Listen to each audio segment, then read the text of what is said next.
Empezamos, Lisette. Sí, doctor, ya está más del 50%. Perfecto. Buenas tardes con todos. Vamos a dar, hoy día nos toca la clase de lo que es los manuales de bioseguridad, asepsia, antisepsia y esterilización. A ver, comenzamos a ver la siguiente diapositiva, Lisette.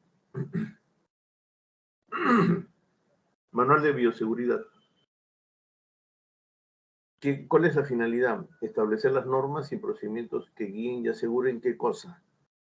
La seguridad del personal de salud, de los pacientes y del entorno, y los civiles que están comprometidos con todo esto de la salud.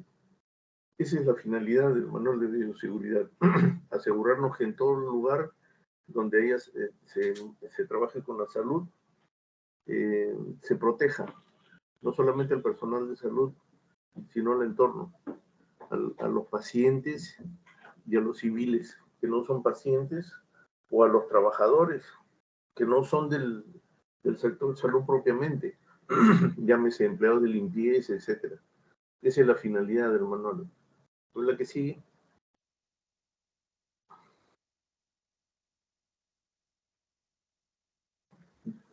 Bioseguridad hospitalaria. Conjunto dice de técnicas científicas organizativas que previenen. El manual está hecho para prevenir a lo que hemos dicho, a las personas, a las instituciones y al medio ambiente. ¿De qué? Del contacto o la exposición a agentes infecciosos, agentes patógenos. ¿La que sigue? Los organismos o los agentes biológicos que no pueden causar enfermedades son los organismos patógenos y los fluidos corporales que se consideran contaminados. ¿Qué sigue? Agentes químicos que también nos pueden dañar, y más que todo la diapositiva está llevada a que nosotros reconozcamos los stickers, llamémosle así, de las sustancias que nos pueden hacer daño y que vamos a encontrar con frecuencia ahora que comencemos a llevar nuestra vida hospitalaria. Vamos a encontrar este tipo de stickers y tenemos que saber qué cosas significan. Por ejemplo, los que son explosivos, miren, extremadamente inflamables, altamente inflamables, tóxicos o muy tóxicos, llámense mortales, los irritantes, los corrosivos, los radioactivos. Aquellos que van a trabajar en rayos X van a encontrar ese sticker a cada momento, y eso nos indica que hay peligro de radioactividad. ¿La que sigue?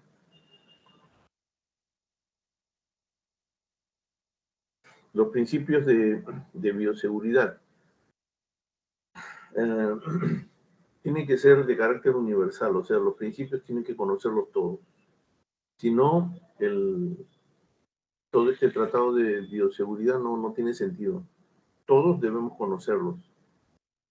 Todos debemos usar las barreras de protección y debemos conocer cómo son los medios de eliminación de los desechos tóxicos. A ver, la que sigue. Universalidad. A toda persona se le considera contaminada, o sea, a toda persona se le considera que tiene algún agente infeccioso hasta que no le demuestres lo contrario. Por lo tanto, tú debes comportarte como si la persona que está frente a ti está contaminada. No la toques si no es necesario, usa tus mascarillas, usa tu protector visual, usa guantes, etc. Y si tienes que tocarlo por algún motivo, después harás uso de las técnicas de lavado de manos, el uso del alcohol, etc., ¿no? Que también vamos a ver. La que sigue. Esto es para que vean la cantidad de bacterias que puede haber en una mano. No se ve, por más que uno se lave, y ese lavado social sobre todo, pueden quedar todo este tipo de bacterias. Miren todo lo que llevan. Shigella, estreptococos, estafilococos, etcétera, etcétera, etcétera. Por eso es importantísimo el lavarse las manos, y más en nosotros los del personal de salud, más, o sea, nosotros no es imperdonable que un personal de salud y un médico no se lave las manos antes y después de atender a un paciente, antes y después de hacer cualquier actividad.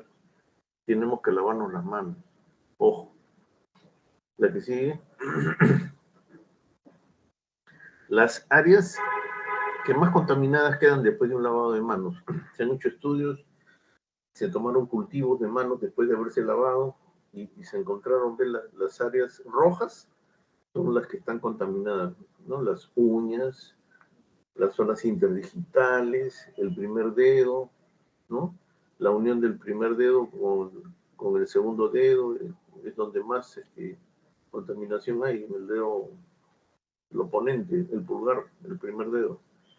Entonces hay que tener más cuidado cuando nos lavemos las manos, hay que tener más cuidado de lavarnos esas áreas. ¿El que sigue? ¿Cuándo nos lavamos las manos? Dice 5 momentos para lavarnos las manos.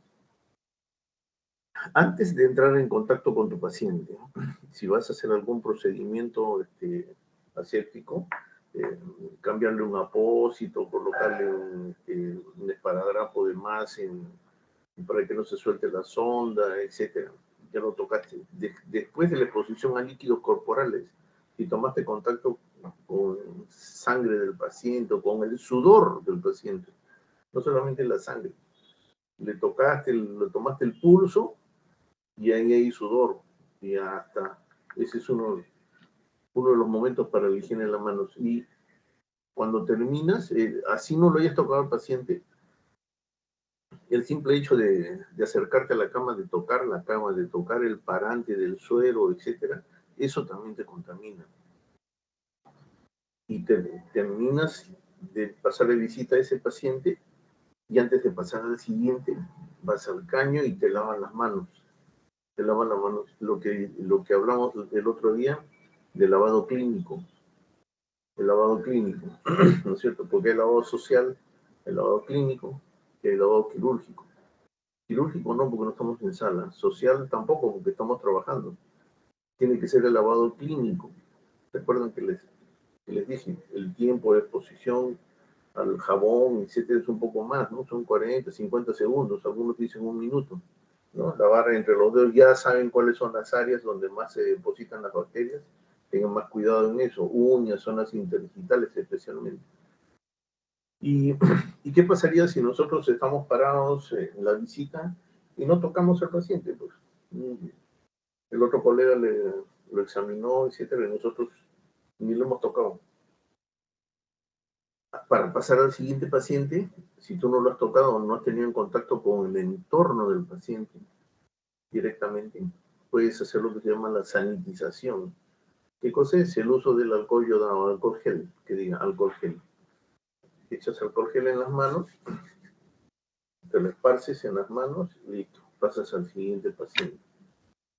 Igual puede ser en la consulta, o debería ser en la consulta, en consultorio, con los pacientes. Si no has tenido contacto con el paciente directo, tu alcohol gel, llamas al siguiente paciente.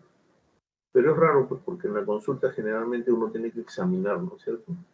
El hecho ya de examinar al paciente ya te lleva a tu caño y tu jabón ahí para que te laven la mano. La que sigue. La manera correcta de lavarse las manos, que ya hablamos la otra vez, hemos pasado estas películas, ¿no? Humedecer las manos, jabonarse echar el jabón, las palmas con la palma, las zonas interdigitales de una mano con la otra y viceversa, por el dorso, por la palma, el lavado del primer dedo, en especial, las palmas de las manos, te enjuagas nuevamente, te secas, te tienes que secar, lo ideal es secarse con papel toalla, algo descartable, te seques y lo botas. O sea, ya no se deberían usar las toallas, la tela, porque se sobreentiende que ahí se lavó el anterior, o sea, se secó el anterior y yo me voy a secar ahí, me voy a contaminar o me voy a llevar las bacterias que dejó el anterior. No, ya no se debe usar eso. Lo que se debe usar es descartable, es el papel toalla. Te secas con una o con 2 hojas de papel toalla y antes de botar el último papel toalla, con ese cierras el grifo el grifo del caño, ¿no es cierto? Listo, y se acabó. Porque no vas a encontrar en los consultorios, no tiene por qué haber tampoco esos caños de sala de operaciones que se manejan con los codos, eso no estamos en sala.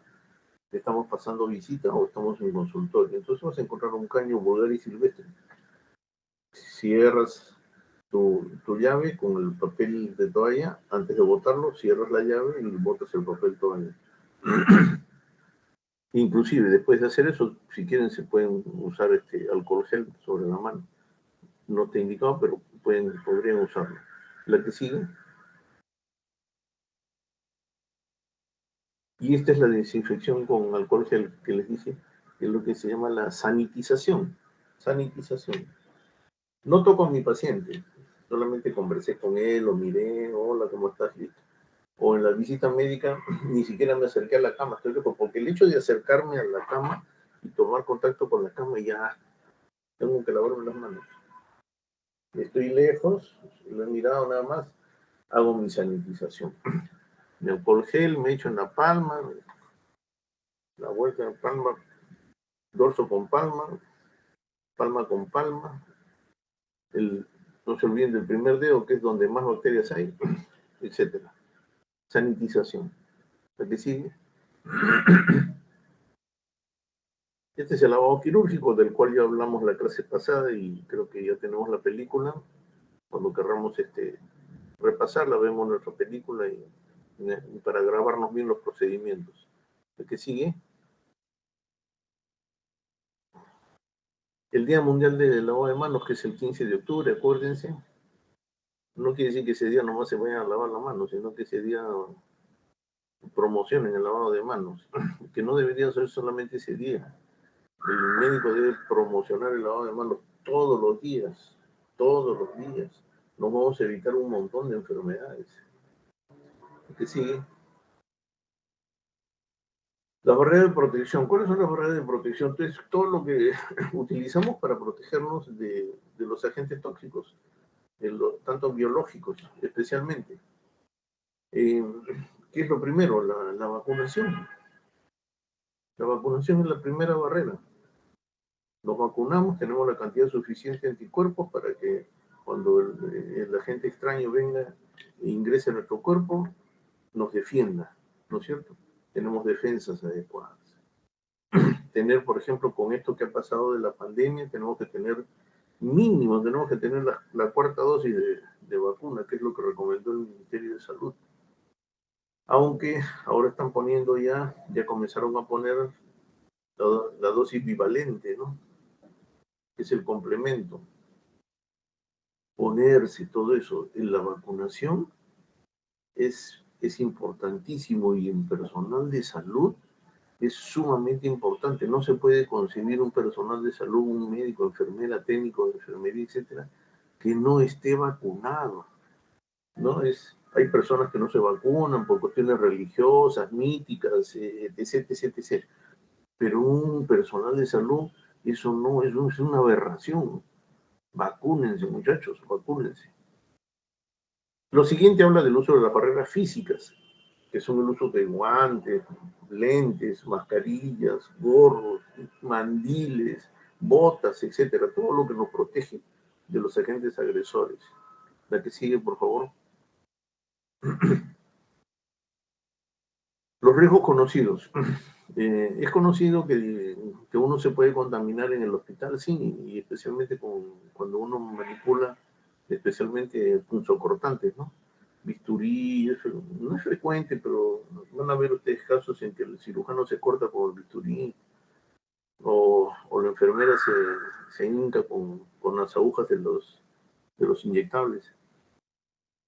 Vamos a ver una tablita así rápida, nomás de tres enfermedades rápidas, más comunes, digamos, ni tanto, pero más comunes, pero las que más en boga pueden decir que se pueden contaminar con un pinchazo de aguja, y dice el VIH. Miren el porcentaje de contaminación por pinchazo en el VIH, 0.2 a 0.4, 0.2, ni siquiera 1, 0.2 a 0.4. El tratamiento en ese caso solamente es la profilaxis, ¿no? Es los retrovirales y esas cosas. Que ya deberíamos tener vacuna contra el VIH, pero ya ese es otro tema ya de discusión. Eso es otro tema. Miren, la hepatitis B, 1.9 a 40%. 40% de riesgo de contaminación por un pinchazo o manejo de punzocortantes. Tengan mucho cuidado. En el hospital tengan mucho cuidado. La hepatitis B está en relación con el cáncer de hígado y todas esas cosas. Tengan mucho cuidado. Vacúnense contra la hepatitis. La hepatitis C, que dice el riesgo de pinchazo, 3%. El más alto es la hepatitis B, ¿no es cierto? Y contra la hepatitis C ni siquiera existe profilaxis ni tratamiento. La que sigue. Equipos de protección, es de lo que hablamos. El gorro para sostener todo el pelo, el mandilón, la mascarilla, los guantes, los lentes, y las botas y el pijama en general, ¿no? Los que vamos a trabajar con fluidos, aquellos que vamos a hacer endoscopías y esas cosas, debemos usar lentes, no se olviden. Es una recomendación. Yo veo en hospitales, hasta en mi hospital donde yo trabajé, el gastroenterólogo a veces no usaba lentes por la mucosa, por la conjuntiva, pueden ingresar las bacterias. Pónganse sus lentes. Van a hacer una broncoscopia con mayor razón, pues tose el bronquio por reacción natural, te bota todas las bacterias. Tienen que estar con sus lentes, pónganse un visor protector delante. Tomen todas las medidas de prevención y de cuidado, no se olviden. La que sigue. Los EPP, ¿no? Los equipos de protección personal que se usaron mucho contra el COVID-19. ¿Y qué constaba? De un pijama, que ya lo conocemos, es el de sala de operaciones, el que está al lado izquierdo. Pues esos suecos de plástico, etcétera, se usan mucho en sala de operaciones. Actualmente, cuando ustedes vayan a la sala de operaciones, siempre va a haber alguien que trabaja ahí, los anestesiólogos, llámense personal de enfermería, estable en sala, y los usan, pero solamente los usan ahí. Entonces eso no se lo llevan a su casa, no salen de la sala de operaciones con eso. Eso solamente para uso ahí adentro. Encima de tu pijama te pones un buzo completo, ¿no? Tipo de astronauta, ¿no? Que tiene protección inclusive del cuero cabelludo, solamente te deja expuesta la cara. Tus mascarillas, encima van las botas de eso que dice polainas ahí, no sé, debajo de los lentes también, ahí dice polainas. Eso te pones encima de tu zapato, y encima de esa polaina te pones el cubrebota, que es de tela grueso, lo amarras.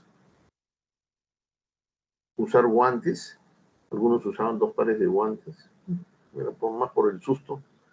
Y sobre tu equipo de protección, complemento, es el mandilón, ese color celeste, ¿no? Entonces ya recién estabas listo para atender tus pacientes. Vestirse nomás te llevaba buenos minutos, ¿eh? Y colocarte todo eso te llevaba buenos minutos. Pero así hemos trabajado durante la pandemia, así se ha trabajado. Bueno, la que sigue. En todos los hospitales debe haber recipientes para recibir los desechos, ¿no? O sea, llámese basura. El recipiente de color, no tanto el recipiente de color, sino la bolsa. Dentro del recipiente debe haber una bolsa. Y esta bolsa debe tener colores. Y los colores que se utilizan más son negro, amarillo y rojo. Negro para lo común, ¿no? Una botella de agua, residuos de caramelos, etcétera.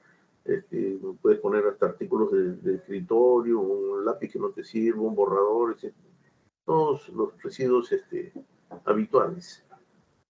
En las bolsas amarillas solamente se ponen los residuos radioactivos.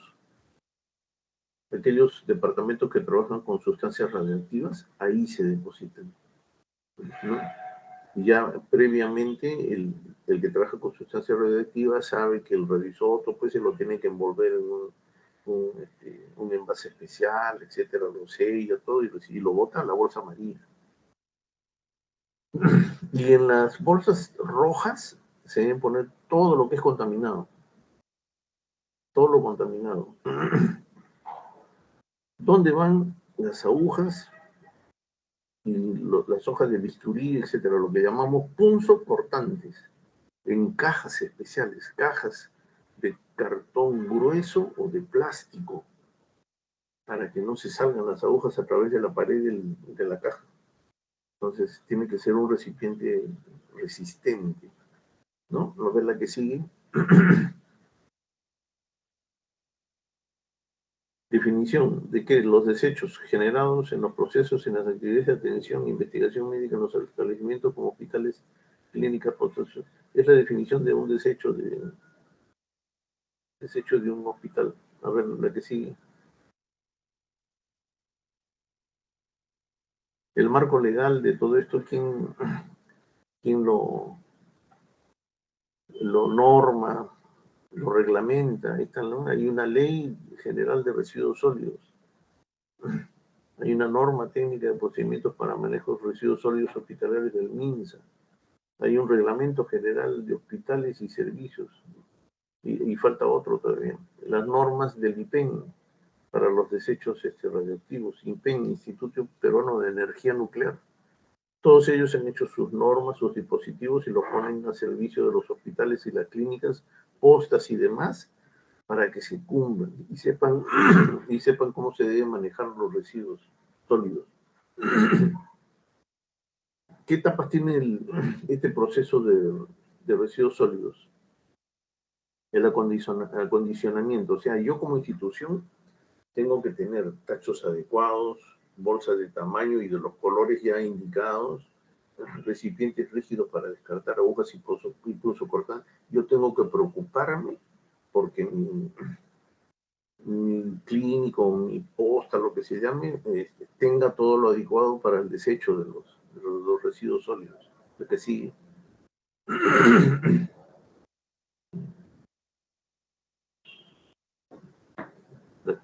La segregación consiste en poner cada desecho en su bolsa correspondiente, como ya hemos dicho. Y en las cajas rígidas, lo que debe ir en la caja rígida, que es los punzocortantes, ¿no es cierto? Dice, los tachos deben ser limpios y desinfectados, claro. O sea, no solamente estén sacar la bolsa todos los días o cada 8 horas, sacar la bolsa, sino que el tacho también tienes que limpiarlo, desinfectarlo, tienes que lavarlo. Y la caja rígida nunca se llena hasta el total, porque es peligroso. Las agujas arriba pueden estar hacia arriba, se salen de la caja, etc. Por eso dice que 3/4 partes de la caja se llenan y ya la caja la sellas y la desechas. La que sigue. Después que viene, ya segregaste, ya hiciste bien el transporte interno, que es lo que está en manos. Todos estos pasos que siguen solamente son mencionados porque ya no es lo que directamente nosotros como personal de salud lo vemos. O sea, lo podemos ver, pero no está bajo nuestra responsabilidad directa. El transporte interno. ¿Quién saca el residuo sólido del basurero, de la borra, con bolsa y todo, y se lo lleva? ¿Y a dónde se lo lleva? Se dan cuenta, el personal de limpieza. Y el personal de limpieza, yo tengo que protegerlo.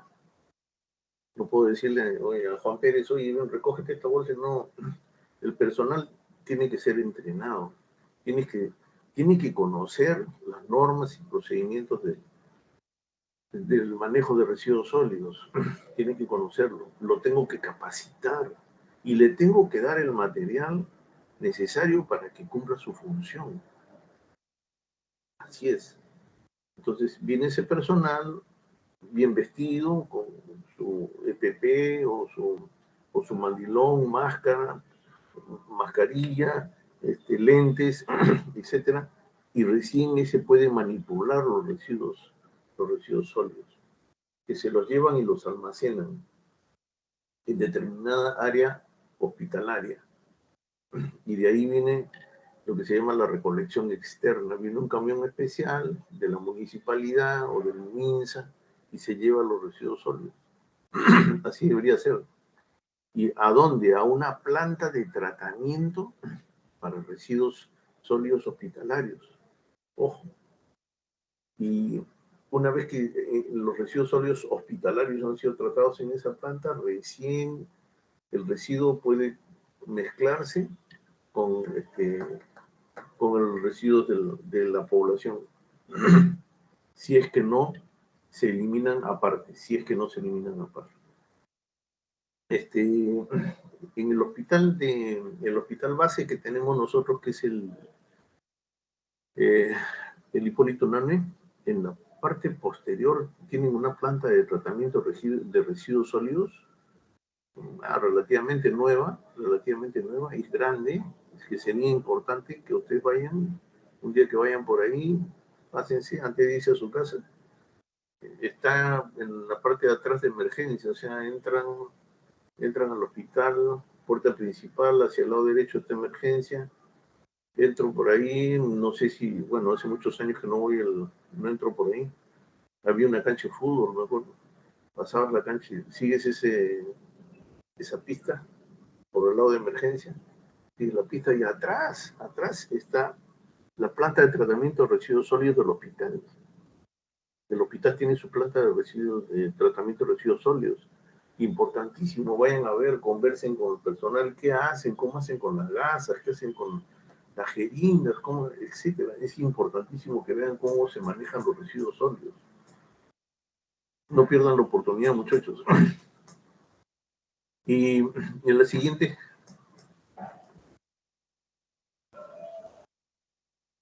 este es, por ejemplo, la unidad de cuidados intensivos. Es una unidad de cuidados intensivos donde ustedes ven que al pie de cada cama hay un recipiente de basura de acero inoxidable o uno de plástico azul que está por acá al lado derecho de la diapositiva, que está abajo de un cañón. Pero todos tienen su bolsa roja, o sea, lo que se va a depositar ahí es material contaminado. ¿Por qué no ponen negra ahí? Porque es una unidad de cuidados intensivos, pues, o sea, nadie puede estar comiendo ahí, nadie va a fumar, no sé, la actividad que se hace ahí solamente el tratamiento para el paciente, que está grave, que está delicado. Todo lo que yo deseche lo boto ahí. Y en la pared, arriba del tacho azul, hay una caja pegada en la pared, una caja roja. Esa es la caja de punzocortantes. A ver la siguiente, por favor.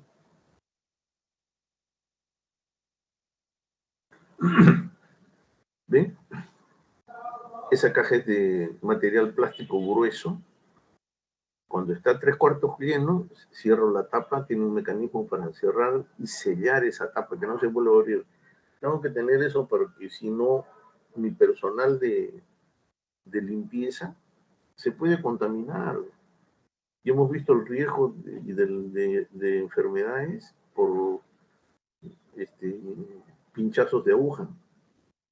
Imagínate si nuestro personal de limpieza te clava una aguja en el dedo solamente porque algún salvaje por ahí no echó la aguja, ni con capuchón, porque se debe poner toda aguja, debe ponerla en el capuchón, y así la metes a la caja de punzocortantes. Y los bisturíes, el bisturí lo deberías meter dentro del estuche donde vino, lo cierras y así lo botas, para disminuir el riesgo de accidentes laborales.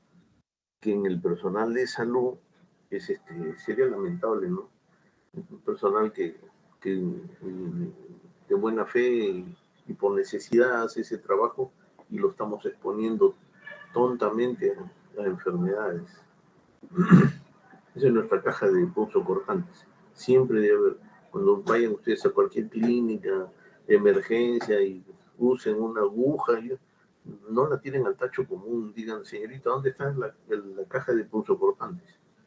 Ahí la desechen. La que sigue, por favor. Limpieza y desinfección hospitalaria. ¿De qué se encarga? De normar los procedimientos para todo el área de salud, de implementar o establecer las medidas de protección para el personal encargado de limpieza y desinfección, ya les dije antes eso, ¿no? Y establecer los criterios para la supervisión del cumplimiento. Lógico, yo entreno al personal, yo lo preparo, yo le doy el material para que cumpla su trabajo y los mando a trabajar. Pero tengo que tener a alguien que esté mirando, que esté supervisando si lo que se está llevando a cabo es lo correcto. En algunos hospitales, por ejemplo, o en algún sitio, yo en mi hospital alguna vez vi que venía el que recoge la basura y agarraba el tacho y le daba la vuelta y solamente botaba la basura y me dejaba la bolsa. Así no es. Tú no tienes que sacar la basura, lo que tienes que sacar es la bolsa.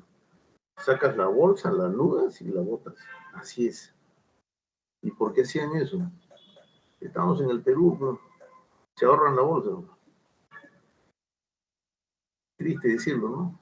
Se ahorran la bolsa. Es una bolsa, lo haces en 10 servicios o 10 tachos. ¿Por cuántos tachos en un piso? Debe haber unos 50, 80 tachos y te estás ahorrando 80 bolsas. Así es. Por ganarte un sol, te expones a que te dé una enfermedad.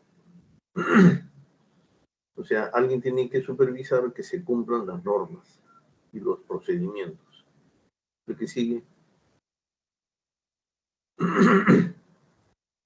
Algunas definiciones, aunque en la siguiente clase que vamos a hacer inmediatamente también vamos a repasar eso, pero algunas.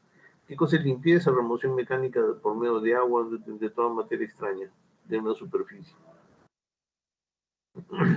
Esto es importante, dice, si el instrumental no está limpio, la desinfección y la esterilización no serán eficaces. O sea, por ejemplo, yo utilizo el material en sala de operaciones o no en sala de operaciones, una pinza, hice una sutura en mi consultorio y mi material lo tengo que mandar a esterilizar, pero antes de esterilizarlo tengo que lavarlo, tengo que limpiarlo.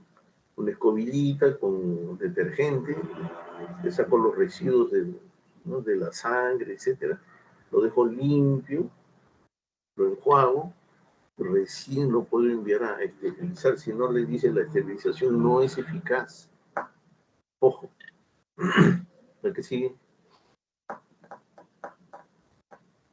Desinfección. Proceso que elimina la mayoría de microorganismos o patógenos en objetos inanimados. Llámese muebles, llámese estantes, paredes, vidrios, en objetos de desinfección. Eliminación de microorganismos de objetos inanimados. Descontaminación.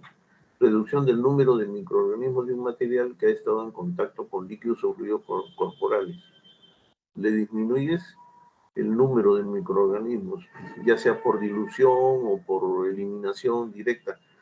Por dilución, pues si le echas agua, mientras más agua le pones, más lo diluyes y en vez de que esté a 1/100, va a estar a 1/20, no lo has diluido. ¿No? Finalmente usas una solución y tratas de eliminar la mayor cantidad de gérmenes. La que sigue. Esterilización. Es el método químico-físico para eliminar toda posibilidad de vida. Esa es esterilización. Cuando estoy eliminando toda posibilidad de vida microbiana. Y la esterilización efectiva debe incluir la eliminación de esporas. Acuérdense que la espora es la forma que adquiere la bacteria para resistir altas temperaturas, sobre todo, ¿no? Altas temperaturas y la desecación, ¿no? O sea que si yo destruyo la espora, esa es una buena esterilización. ¿Mm?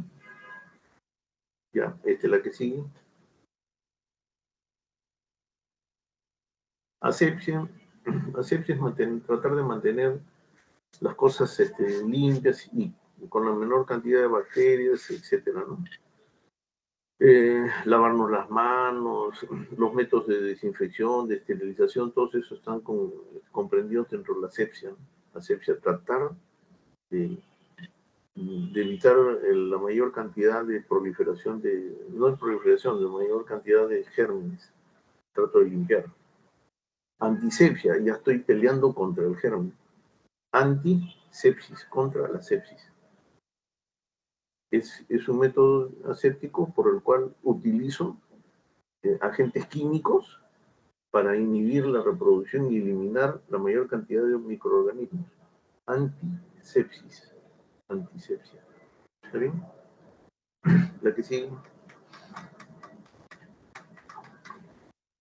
Y el antiséptico es aquel agente que controla y reduce la presencia de microorganismos potencialmente patógenos que se encuentran en la piel y o mucosas. Un antiséptico, dice, solo puede aplicarse externamente en seres vivos. O sea, sería una locura utilizar un antiséptico para limpiar mi pared, ¿no es cierto? En sala de operaciones. O el vidrio de la vitrina. No, eso es desinfección. ¿Se dan cuenta? La que sigue. ¿Cuál es lo más importante? ¿Informar al personal? ¿Sí? ¿Capacitarlo? Por supuesto. Si no, lo que informas entra por una oreja y sale por la otra. Desempeño bajo supervisión, por supuesto, porque yo les expliqué. No el 100% del personal que tú capacitas va a actuar de la forma como tú quieres o como debe ser. Cambio de hábito, importante. Si no lo hacíamos, hagámoslo. Antiguamente en los consultorios, por ejemplo, nadie se lavaba la mano. Tenías un paciente, venía el que sigue, igualito, con la misma mano. Y así era. Ya cambió eso, ya cambió. Ahora tienen que lavarse la mano de paciente a paciente. ¿Mm? O sea, el cambio de hábito es importante. Y lo último, logística. Es importante, pero por supuesto, si no tienes logística no funciona nada. Dime cualquier empresa, dime cualquier actividad, no sé, todo es logística. Si no tienes logística no funcionas. Tú en tu casa, si no tuvieses, si no te dan logística, si nuestros padres, etcétera, quien nos tenga cargo todavía, o algunos ya no estamos a cargo de otros, algunos somos independientes, pero si no nos abastecemos, por ejemplo, de una computadora, de una cámara de video, de un celular, si no tenemos logística, no trabajamos, no avanzamos, nos quedamos, ahí murió todo, ahí murió la historia. ¿Qué cosa es lo más importante en una guerra? En la guerra se declaró la guerra entre Perú y Chile, que tanto hablan, listo. Ya avanzan las tropas. El primer día las tropas llegaron hasta Santiago de Chile y pusieron la bandera peruana sobre ya. Ese es el primer día. A las 8 horas o 12 horas, todos esos que llegaron hasta abajo, hasta lo más profundo de la Patagonia, tienen que comer. Eso es logística. Logística. Tienes que darle balas porque ya se les acabaron todas las balas. Logística. Tienes que recuperar heridos y trasladarlos a los centros hospitalarios, logística. Tienes que reemplazar esos heridos por gente nueva, logística. Si no tienes logística, puedes tener el mejor ejército del mundo, sin logística, ahí quedas. A las 8 horas se acabó tu ejército. Por eso lo más importante en una empresa también es la logística. Si no abastece. Ahora dice, ¿cuál es lo más importante? Yo creo que todo. A ver la que sigue. Es importante todo lo que sabemos, pero es más importante lo que hacemos con lo que sabemos. ¿No es cierto? Es muy importante. ¿Qué sigue? Eso es muy importante. Manos limpias salvan vidas. y hacerlo, hacer que nuestros niños, nuestras nuevas generaciones, se preocupen y lo aprendan de memoria y sea un hábito para ellos el lavarse las manos, ¿no es cierto? La que sigue. Muy bien. ¿Alguna pregunta? ¿Preguntas?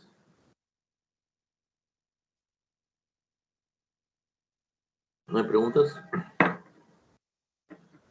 ¿Entendieron todo o no entendieron nada? ¿O ya se fueron? ¿Están ahí todavía? ¿Me están escuchando? Sí, doctor, sí entendió. Ah, ya, listo. Perfecto. A ver, Lisette, ¿qué tienes? ¿Qué sigue en el menú?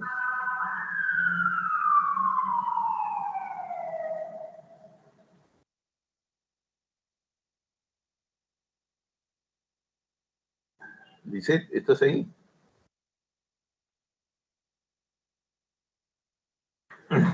Lisette. Sí, sí, doctor, un ratito. Ah, ya, yo creí que te había cambiado de promoción, dije, ya nos abandonaste. No, todavía no. Todavía, no pierdes la esperanza. ¿Qué sigue, Lisette?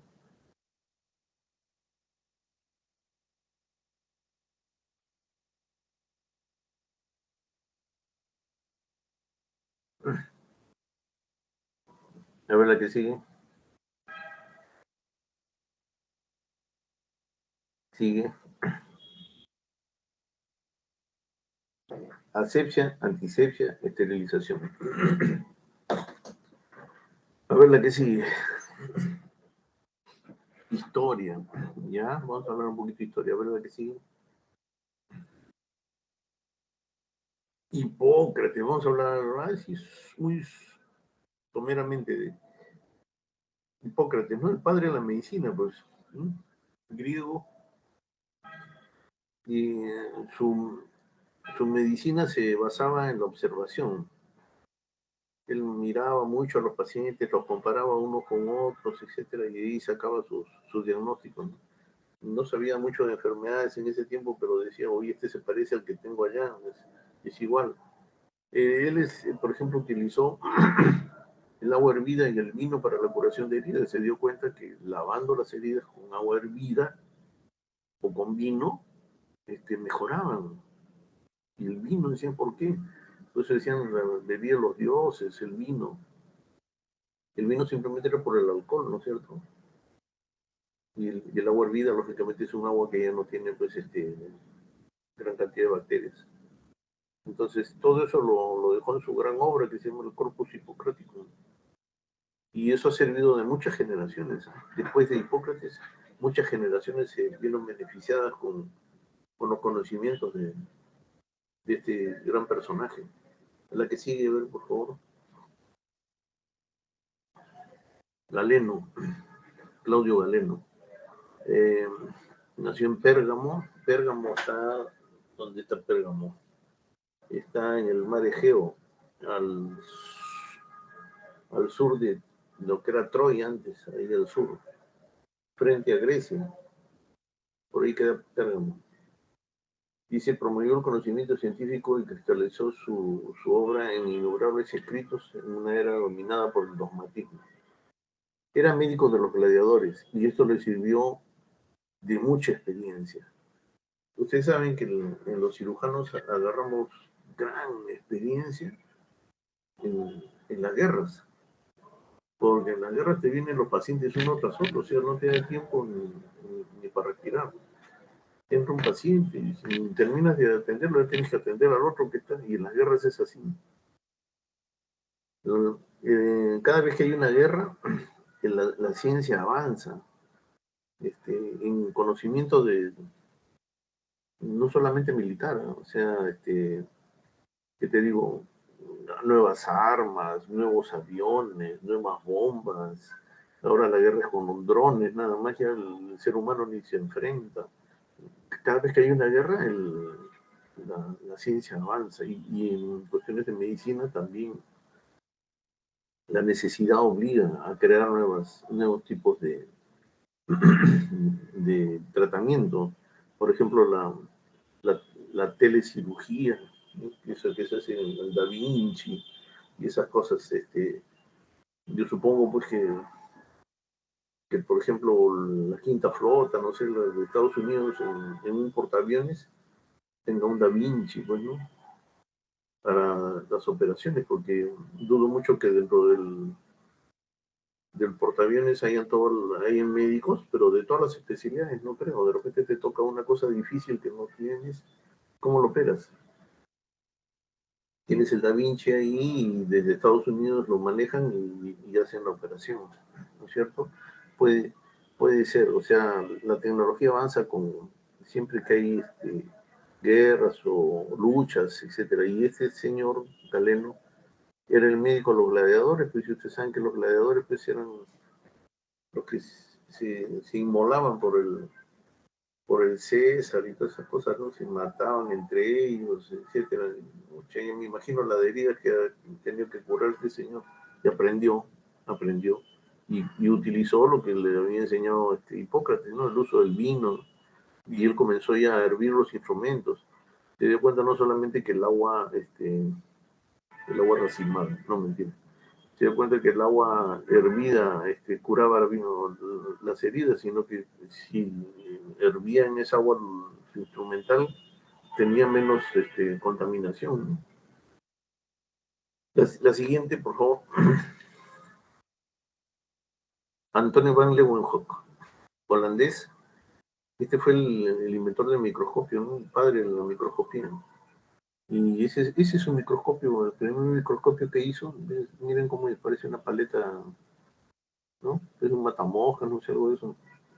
Y tiene en el centro arriba tiene un mango que acaba en una punta y delante de esa punta hay un agujerito, ¿ven? Un agujerito ahí chiquito. En ese agujerito iba ahí está, donde dice pequeña esfera de vidrio denominada lente.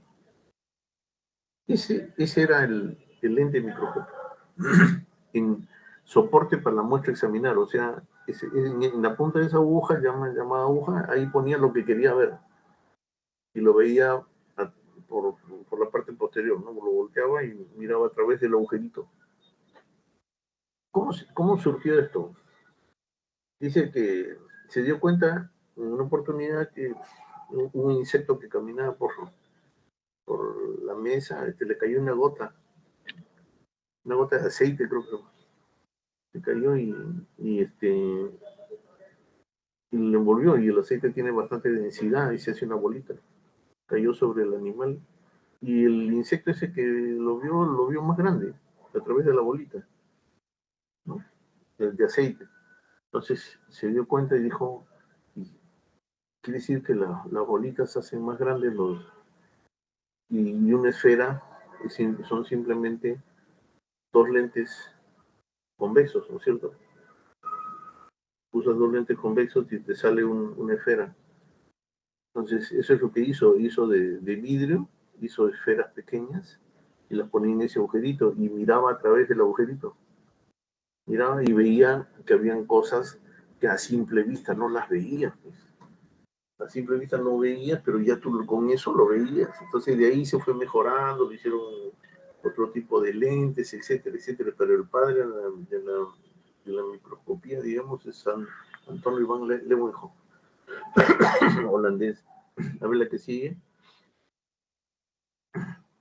Ignacio Semmelweis, húngaro, disminuyó la tasa de sepsis corporal con el lavado de manos de solución de cal clorurada. Utilizaban soluciones que eran muy cáusticas, muy tóxicas. Es decir, la tasa de sepsis corporal disminuyó, pero terminaban con dermatitis, etcétera, los cirujanos, ¿no? Porque la cal clorurada quema.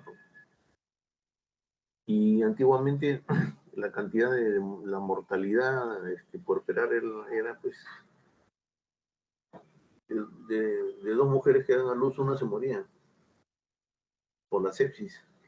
No solamente las puérperas, sino las operaciones, si operaban algo, se morían por la infección. ¿no? Los conocimientos de la microscopía, eso recién estaba en pañales. Las bacterias, los agentes microscópicos recién los descubre Pasteur, ¿no? Entonces, en ese tiempo una infección se llevaba a la parturienta, por eso es que era muy frecuente encontrar gente que eran huérfanos de madre, ¿no? En ese tiempo. Su mamá siempre moría, nacía la criatura y se moría la mamá. Nacía, o sea que sí. Louis Pasteur, francés, bacteriólogo, estudiaba mucho las fermentaciones, o sea, lo que llámese vino, el hacer cerveza artesanal, eso son fermentaciones. Y donde hay gran cantidad de bacterias. Descubrió los microbios y su relación con las enfermedades. Y relacionó una cosa con otra. Y él es el que hace pues lo que le llamamos la pasteurización, ¿no? Que, cómo eliminas a los gérmenes, congelaba el agua, por decirte el agua con gérmenes, o la solución con gérmenes, la congelaba, hielo, la congelaba, y bruscamente le cambiaba de temperatura, bruscamente le echaba, le ponía fuego, la hacía hervir. Y si haces eso varias veces, logras destruir gran cantidad de bacterias. Esa es la pasteurización. A diferencia del otro que se llama la tindalización, del médico que se llamaba Tyndall. Él hervía su material, una vez que hervía, que enfriaba, cuando estaba frío totalmente, lo volvía a hervir, llegaba otra vez a hervir, otra vez lo hacía enfriar, otra vez lo hacía.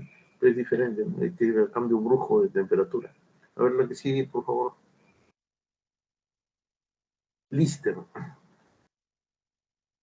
Él usaba soluciones de ácido fénico para sus cirugías, ¿no? Los tres grandes... en ese tiempo era lo que se llamó la revolución quirúrgica. ¿Qué cosa eran los grandes problemas de la cirugía en ese tiempo? El dolor, la hemorragia y la infección. Por alguno de los tres se morían los pacientes. Casi todos eran por infección o eran por hemorragia. La infección era la que más se llevaba a la gente. Esa era la revolución quirúrgica, ¿no? Eso, en ese tiempo peleó Lister contra eso. La que sigue. William Stewart Halsted. Este doctor se dio cuenta que, bueno, ya sabían que habían gérmenes, pero no habían barreras de protección, lo que hemos hablado. ¿Cómo crea una barrera de protección? Entonces, en ese tiempo salió el caucho para las llantas. Y él se dio cuenta que el caucho, hablando con los dueños de la BF Goodrich, Goodyear, que diga, para que le hagan un tipo de protección en las manos, ¿no? Entonces, guantes, ya conocían los guantes, pero decían, hagan un guante de ese material, de gel. Y le hicieron los primeros guantes quirúrgicos, llamémoslo así, fueron hechos por la Goodyear, guantes de goma. Lógicamente se perfeccionaron, se hicieron cada vez más delgaditos, más resistentes, hasta lo que conocemos ahora actualmente, ¿no? Y como dice ahí, se usaron en forma obligatoria en todos los quirófanos. Se dieron cuenta que disminuía la tasa de infección. ¿De qué sigue? Florencia Nightingale. Florencia Nightingale, llamada la dama de la lámpara, y es el ícono, es la representante de las enfermeras a nivel mundial. Era enfermera y dice la cúspide de su carrera lo alcanzó cuando tenía los pacientes en la guerra de Crimea. Crimea, que está, ¿dónde está Crimea? Al sur por donde está actualmente la guerra, por donde está Ucrania. Al sur de Ucrania. Al sur de Ucrania hay un puerto porque se están peleando los rusos para conquistarlo, es el puerto de Sebastopol. Ahí habían guerras. Y esta señora ayudó. ¿Cómo? Se dio cuenta que después de cada batalla recogían a los heridos y los llevaban a una casa, etcétera, donde podían ubicarlos. Y los heridos estaban unos al lado de otros, muy pegados, que tenían que, cuando sus necesidades las hacían ahí mismo, mala ventilación, etcétera, y eso era un laberinto. Entonces, ¿qué cosa es lo que hizo la señora? Nada más puso orden, como los principios de cirugía, orden y limpieza. Listo.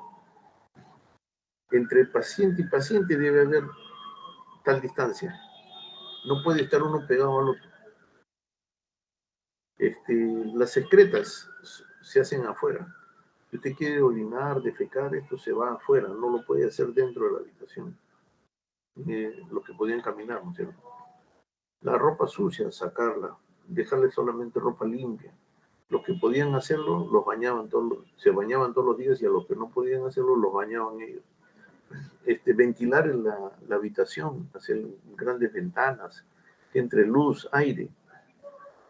Con eso disminuyó la tasa de infecciones y de mortalidad en las guerras. ¿Y por qué le decían la dama de la lámpara? Porque después de cada día de batalla, ella salía con su lámpara, a esta hora, por decirte, 8 o 9 de la noche, salían con su lámpara y con sus ayudantes a recoger a los heridos, ¿no? Llevaba su lámpara en su mano y herido que encontraba lo llevaban en una carreta, lo metían y se lo llevaban a su hospital, entre comillas, ¿no? Para tratarlo, para curar sus heridas, etc. Por eso se quedó con el nombre de la dama de la lámpara, Florence Nightingale, exponente de las enfermeras a nivel mundial. A ver, la que sigue. La que sigue. Asepsia. Ausencia de toda clase de microorganismos patógenos y de materia séptica. Asepsia. Que no haya microorganismos. La que sigue. Principios de la asepsia. Los microorganismos son capaces de ocasionar enfermedades. Los microorganismos se transmiten por contacto directo o indirecto. El mecanismo de transmisión viene desde del reservorio al paciente, digamos. Y si tú interrumpes ese ciclo, eso es lo que hace la antisepsia. O sea, tratar de cortar ese ciclo del reservorio al paciente para que no crezca la infección. La que sigue.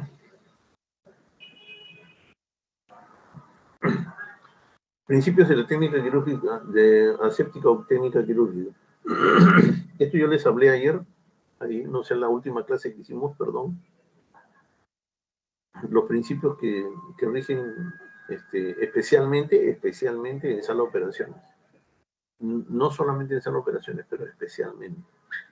Y les dije que eran 8. Vamos a ver, primer principio. Todo artículo utilizado dentro de un campo estéril, de campo tu paciente ya vestido, con campos y todo lo que utilices ahí debe ser estéril. No puedes poner algo que no es estéril si no lo contamina. Segundo, no se consideran estériles los bordes de las envolturas estériles una vez abierto el paquete. Te traen el paquete de lo que llaman el paquete de ropa, ¿no? Te traen tu paquete de ropa y abres el paquete de ropa, que es una sabanota grande que está envuelta, y adentro están todos los campos, los mandiles, las toallas, todo lo que utilizan para la operación estéril. Abres ese fardo. Al momento que abres, los bordes ya están contaminados, ya se consideran contaminados. Así es, en todo lo que abres. En todo lo que abres. Te dan en tu material quirúrgico, y si está envuelto con tela, abres la tela, el borde ya está contaminado. Así se considera. Lo que sigue. O sea, lo que mejor dicho es, no debes tocar los bordes una vez que abres el paquete. Tercer principio, las batas. Eso es lo que les decía. Las batas se consideran estériles una vez que te las has puesto, ya estás con tu batita. Estéril solamente en el frente, desde los hombros hasta el nivel de la mesa, o sea, hasta tu cintura. También las mangas también son estériles. Sí, pero solamente la La bata es delante solamente hasta la línea que les dije, línea axilar anterior, las líneas axilares anteriores, los hombros y la cintura. Todo ese cuadrado más tus mangas. Cuarto principio, las mesas son estériles únicamente en la superficie. Si tú pones una mesa, le pones una tela estéril para poner encima tu material, los bordes de esa tela ya están contaminados porque lo abriste para poner, y la mesa por abajo no está estéril, está contaminada. Solamente la superficie es la que está estéril. La que sigue.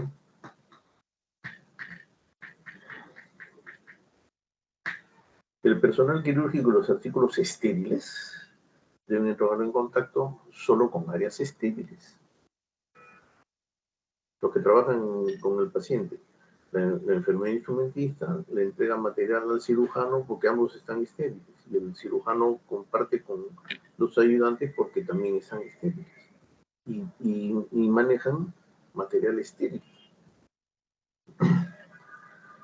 Dice el personal quirúrgico y artículos no estériles, por ejemplo, la enfermera circulante, el anestesiólogo, el ayudante del anestesiólogo, todos ellos dicen no estériles deben entrar en contacto solamente con áreas no estériles. Ellos no pueden por qué tocar el área donde estamos operando. Ellos se tocan entre ellos, se intercambian productos entre los no estériles entre los estériles. ¿Está bien? Sexto principio. El movimiento dentro o alrededor de un campo estéril debe ser tal que no cause contaminación de ese campo. Es lo que les digo. Si yo considero que estoy estéril solamente hasta los hombros, no puedo levantar la mano. No puedo rascarme la espalda. No puedo rascarme de la cintura para abajo porque si te pica ahí te fundiste. No puedes. Ahí está el sexto principio, lo dice. No contamines el campo. La que sigue. La barrera estéril que ha sido infiltrada deberá considerarse como contaminada. Infiltrada, o sea, la contaminaste, pues ¿con qué? De repente están abriendo el paquete el fardo donde está toda la ropa quirúrgica estéril y el ayudante que está secándose las manos en ese momento no se da cuenta para el momento de botar la gasa, digamos, y sin querer toca una parte del fardo que ya está abierto, lo toca, ya lo contaminó.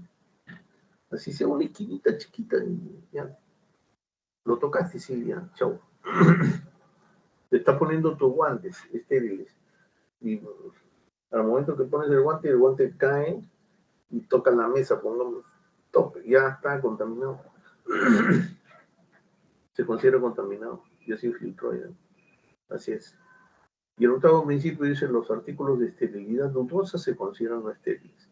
Todo material que se manda a esterilizar debe llevar un tutor. ¿Qué cosa es un tutor? Es un aditamento, es algo que nos indique que la esterilización se llevó a cabo. Porque yo mando un paquete de pinzas a que lo esterilicen y me entregan mi paquete de pinzas. ¿Cómo sé que está estéril? ¿Cómo sé? Y si me están engañando, si ni siquiera lo han mandado a esterilizar, entonces yo le pongo un tutor, ¿no? Un testigo. Ese testigo puede ser como un pedazo de cinta de scotch o como un pedazo de cinta masking tape, un pedacito, que es de un color que solamente cambia con la acción de las altas temperaturas o de algunos agentes químicos. El agente químico o la alta temperatura hace que esa cintita cambie de color.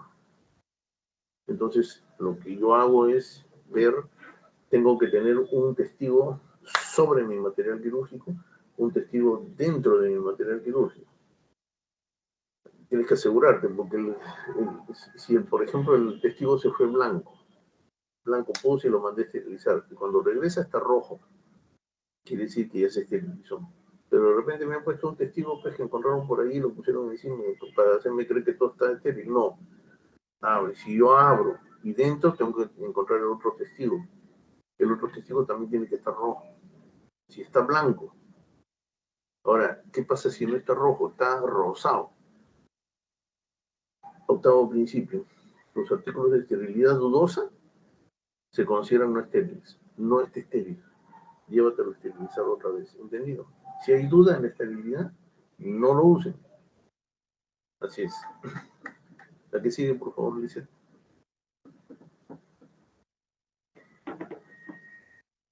Antisepsia. Antisepsis. Contra la sepsis. Contra las bacterias. O sea, acá ya estoy peleando contra las bacterias. Proceso por el medio del cual la utilización mediante la acción de agentes químicos antisépticos se logra la inhibición o la reproducción o la eliminación de muchos microorganismos sobre la superficie animada. El otro era superficie inanimada. Eso era desinfección, ¿no es cierto? No se confundan. No puedes hacer antisepsia de la pared de tu consultorio, eso no, eso es desinfección. ¿Está bien? La que sigue. Ya ahí están utilizando su jabón líquido, que viene ni líquido, viene en espuma, ¿no?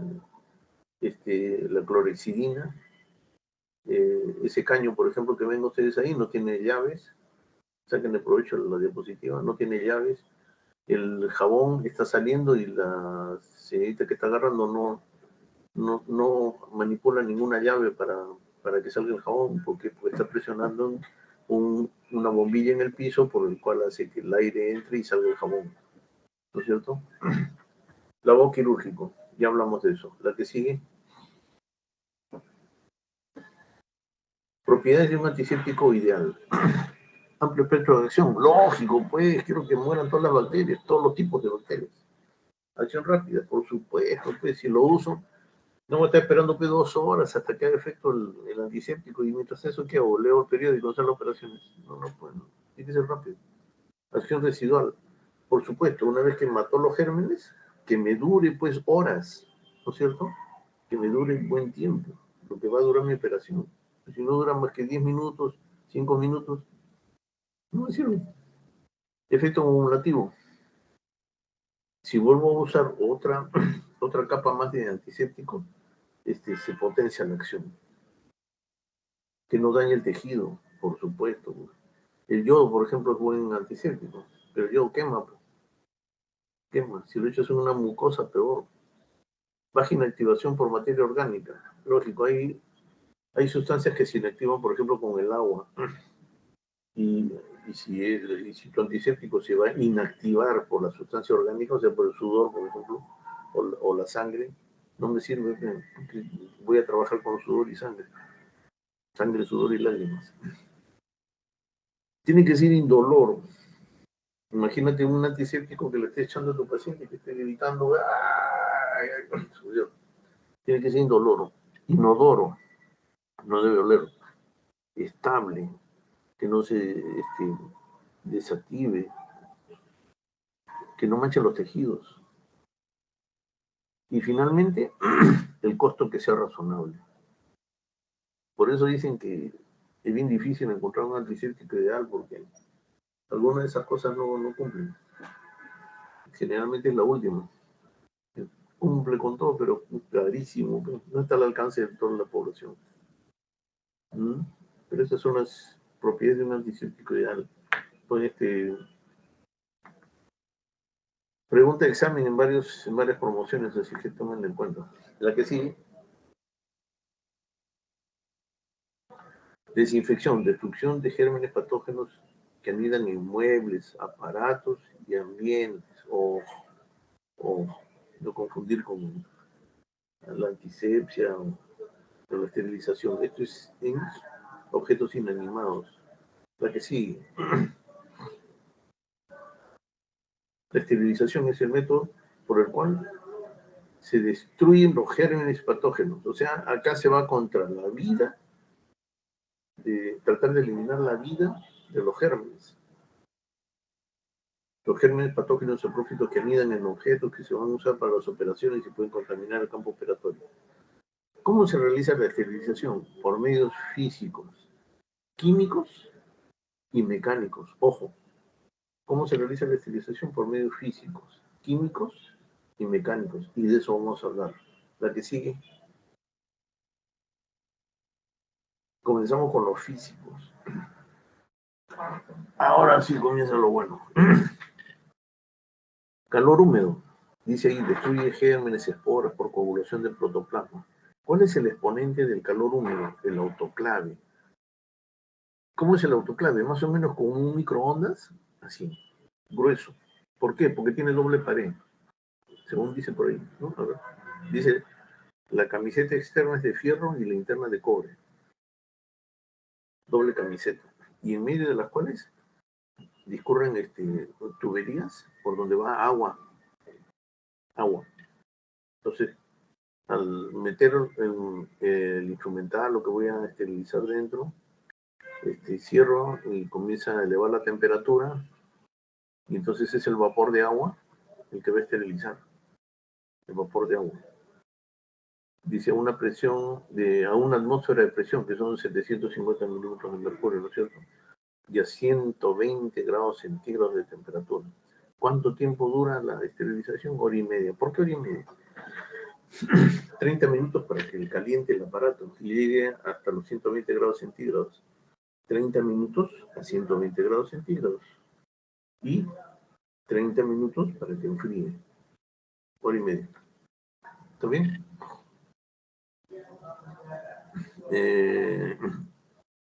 Entonces, el calor húmedo, exponente, el autoclave. Calor seco, destruir los gérmenes por oxidación. La estufa es el exponente del calor seco, la estufa. Esto no tiene tubitos de agua ni nada por el estilo, es calor nada más.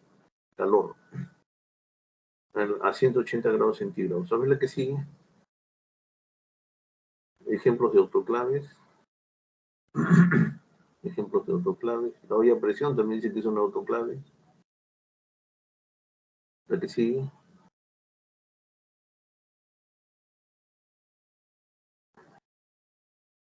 La que sigue, dice estufas. Ahí tienen una estufa de uso hospitalario, digamos, a la derecha, y a la izquierda tienen una estufa de uso industrial, ¿no es cierto? Claro, porque si voy a una fábrica que vende, no sé, pues material quirúrgico a todo el mundo, no voy a poner pues en mi estufita chiquita pues en mi casa, pero no acabo nunca. En cambio ahí meto todo el material y se esteriliza de un solo bocacho y listo, lo envío. ¿Qué material meto en uno y en otro? El material más sensible, antiguamente, miren, antiguamente se esterilizaban los guantes. Ibas a cualquier hospital y te entregaban con tu mandil de sala, te entregaban tu par de guantes que eran reesterilizados. Entonces los usaban, los guantes, los lavaban, primero veían si no tenía huecos, los lavaban, los secaban el guante, le echaban talco y ponían dentro del paquete de guantes, ponían un paquetito así con talco, un sobrecito de talco. Lo envolvían en tela, en papel, en lo que sea, y lo mandaban a esterilizar. Los guantes los mandaban a esterilizar. Los geles, las sondas, eso, por ejemplo, también las mandaban a esterilizar. Y en ese tiempo utilizaban el autoclave para ese tipo de material, pues, porque el calor húmedo quedaba húmedo, ¿no? Protege un poco el material. En cambio, en la estufa es calor seco. Todo lo oxida, lo queman. Imagínate, metías un par de guantes en la estufa y te salía una galleta de soda, te salía todo seco. Entonces, depende del material que vas a meter. Por ejemplo, pinzas, esas cosas las puedes meter a la estufa, ¿no? Resiste, pues, un acero quirúrgico. La que sigue, por favor. Los rayos ultravioleta, tubos similares a la luz de neón. Los tubos fluorescentes, los que ya se están desapareciendo también, los tubos fluorescentes. Igual que el tubo fluorescente de la casa, así largo, es igual el rayo ultravioleta. ¿Cuál es la diferencia? El tubo fluorescente es blanco. El tubo de luz ultravioleta es transparente, es un cristal transparente. O sea, cuando vean ustedes en algún sitio un fluorescente transparente, no es un fluorescente, es un tubo de rayos ultravioleta que vienen en diferentes tamaños. Hay pequeñitos que utilizan ¿en qué? Por ejemplo, bastante hay en los taxis. Ustedes súbanse a un taxi de aplicativo, de esos, taxi satelital, taxi Perú, no sé. Se sientan en el asiento de atrás, que está dividido todavía del asiento de adelante, ¿no? Por motivos del COVID. Y ahí arriba tienen un tubo fluorescente. Ustedes dirán que bien, miren, le han puesto un fluorescente para que alumbre, ¿no? Si quieren ir leyendo, no, mentira, no, no es para eso. Es un tubo de rayos ultravioleta. ¿Para qué? Para esterilizar el ambiente. En el caso del taxi, sí cumple su efecto. ¿Por qué? Leamos lo que dice ahí. Tubo similar al del neón con 20 horas de exposición. 20 horas de exposición. Imagínate, lo enciendes y tienes que tener encendido 20 horas. Este método, por ejemplo, de esterilización, no sé por qué, porque en el antiséptico ideal que dicen tenía que ser de acción rápida, esta cosa ya no sirve. Por eso nomás ya está descartado.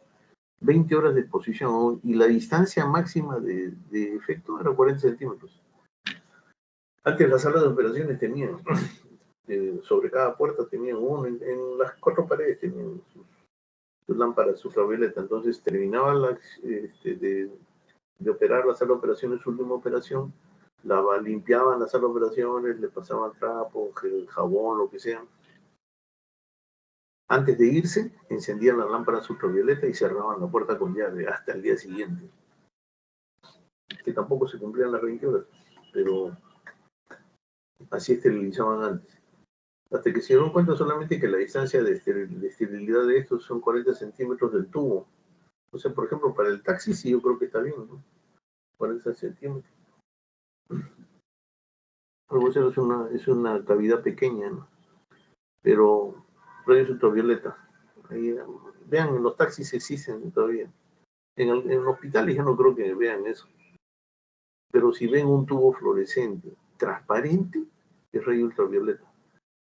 Ahora, cuando esté encendido, mete una luz media violeta, pues o sea, se entiende. Nunca lo vean directamente, porque produce queratitis, quema la conjuntiva. Los ojos se le ponen rojos, se le hinchan. O sea que tengan cuidado.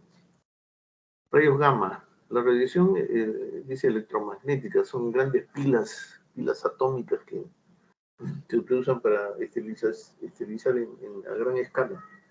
Cuando tienes una fábrica, una industria, algo de producción masiva, entonces esterilizas con rayos gamma.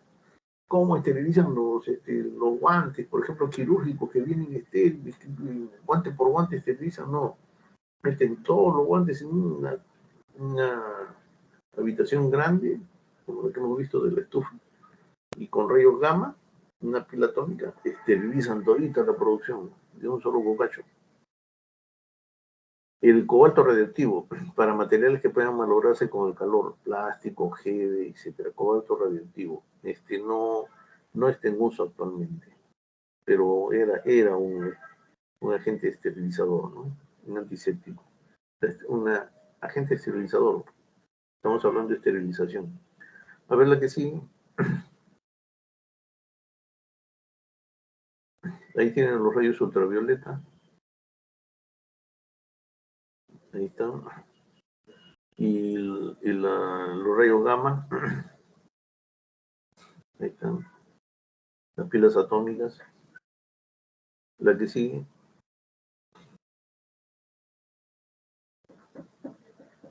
La presión osmótica. ¿Cómo esterilizas con presión osmótica? Es por diferencia de presiones. El principio está en los electrolitos, ¿no? Si dentro de la célula tienes mayor concentración de un electrolito que fuera, entonces por gradiente de presión pasa, ¿no es cierto?, la barrera y sale, por ejemplo, el sodio. Tienes mucho sodio dentro y el medio ambiente de la célula está bajo en sodio, entonces se sale el sodio de la célula, o el potasio, etcétera. Utilizando ese principio es que se se esteriliza. Por ejemplo, cómo se esterilizan los quistes hidatídicos. Cuando operen un quiste hidatídico van a ver, hay un método que es el quiste hidatídico, saben que dentro están las células germinales, etcétera, que si se derraman pueden aparecer nuevos quistes con el tiempo. Entonces tienes que matar primero las células germinales dentro. Punzas el quiste bien tapado con gasas embebidas en cloruro de sodio. Ahorita vamos a ver por qué. Punzas el quiste, aspiras el líquido, lo desinflas como un globo, lo desinflas. Y sustituyes lo que has sacado del quiste con cloruro de sodio. El cloruro de sodio es una sustancia hipertónica que cuando entra y toma contacto con las células germinales, por diferencia de presiones, de gradiente de presión, de concentración, ¿no? Como es hipertónico, entonces se va a meter dentro de la célula, que tiene menos concentración que la sustancia que le está poniendo, definitivamente. Entra a la célula, jala agua, jala tanta agua que termina reventando la célula, la mata. Ese es el mecanismo por el cual se esteriliza con presión osmótica. Entonces, si sabemos que en este caso para el quiste hidatídico se mueren por presión osmótica, entonces antes de expulsar el quiste, rodeo todo el quiste con gasa embebida en cloruro de sodio, ¿no es cierto? Para que si sale alguna célula por ahí, el cloruro de sodio la mate.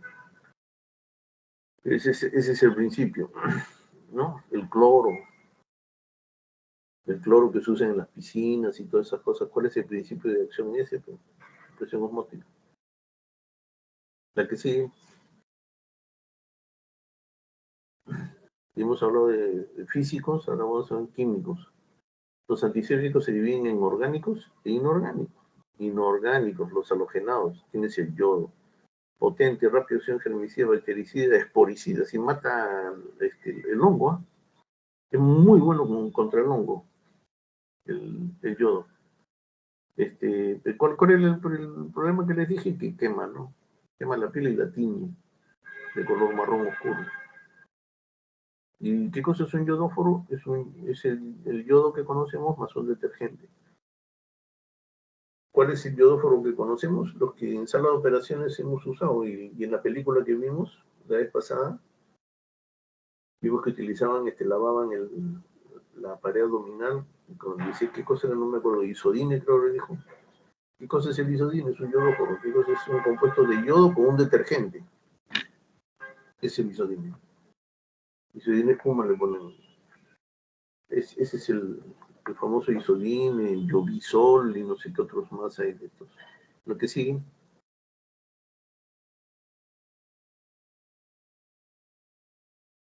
El yodóforo, este es el isodine que estamos usando ahí, o el Llovizol al lado izquierdo, para grabar la pared, en la espalda creo que es eso. Y la tintura de yodo hacia el lado derecho. Muy buen antiséptico, les vuelvo a decir la tintura, pero miren cómo tiñe la piel. Y si cae en mucosa, te la quema. Descartado. La que sigue. El cloro, germicida potente, se usa en desinfección del agua. Ya dijimos, ¿no?, su mecanismo de acción. El cloro. La salicilamida polibromada. Un compuesto orgánico, esto se usaba hace muchos años y eran venían como unas tabletas así como la Alka-Seltzer, las tabletas redondas grandes, y tú le dabas, por ejemplo, el endoscopio. El gastroenterólogo terminaba de hacer su labor con el endoscopio, lo lavaba bien, lo metía en unos tubos grandes, como esos tubos así donde vienen los piscos, ahora no, así, un tubo de cartón, una cosa así, pero en ese tiempo los tubos eran de plástico, grandes, había algunos transparentes, ahí metías el endoscopio y le metías un par de tabletas de esto de salicilamida. Era evanescente, se evaporaba con el aire, pero esterilizaba, así salicilamida. Y al final te quedaba como un polvillo blanco. Al día siguiente regresabas y Sacabas el endoscopio con un polvillo blanco que ya se consideraba estéril. Lo único que lo enjuagabas en el agua y ya lo podías usar. Oxidantes. El agua oxigenada. Es un buen germicida, pero mientras está botando burbujitas, eso que se ve cuando echas el agua oxigenada en una herida, mientras bota la burbujita esa, está haciendo acción germicida. Deja de botar burbujitas y ya no sirve, es agua. Irrita algunos tejidos, las mucosas especialmente. Ahí está especialista las mucosas. Agua oxigenada, potente germicida. La que sigue. El cloro y el agua oxigenada. La que sigue.